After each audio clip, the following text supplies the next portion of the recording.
தன்னை விவசாயின்னு சொல்லிட்டு இருக்கக்கூடிய பழனிசாமி ஆட்சியில் தான் மிக மோசமான நிலை.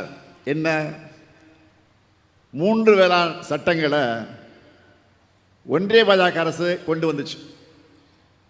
அதுக்கு எதிராக 2 ஆண்டு காலம் போராடின விவசாயிகளை பற்றி என்ன சொன்னார் பழனிசாமி? புரோக்கர்கள் கொச்சைப்படுத்தி பேசினார். அதை நாடு மறக்கலை, விவசாயிகளை மறக்க மாட்டாங்க. ஆனால் நம்ம திராவிட மாடல் ஆட்சி அமைஞ்சதும் 3 வேளாண் சட்டங்களுக்கு எதிராக சட்டமன்றத்தில் தீர்மானம் கொண்டு வந்தவன் இதோ உங்கள் முன்னால் நின்று கொண்டிருக்கக்கூடிய முத்துவேல் கருணாநிதி ஸ்டாலின். நல்லா தெரியும் நாட்டுக்கு.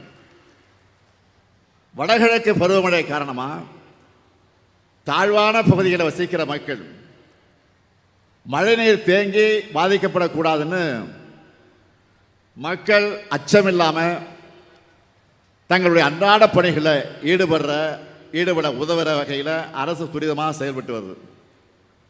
தொடர்ந்து நிலைமையை கண்காணித்து அதிகாரிகளுக்கு உத்தரவுகளை எல்லாம் பிறப்பித்து அதை நாங்கள் ஃபாலோ பண்ணுறோம். மழைநீர் சூழ்ந்திருக்கக்கூடிய பாதிக்கப்படுகிற பகுதிகளில் வெள்ள நிவாரண முகாம் அமைக்கப்பட்டு தேவையான உதவிகள் வழங்கப்பட்டு வருது.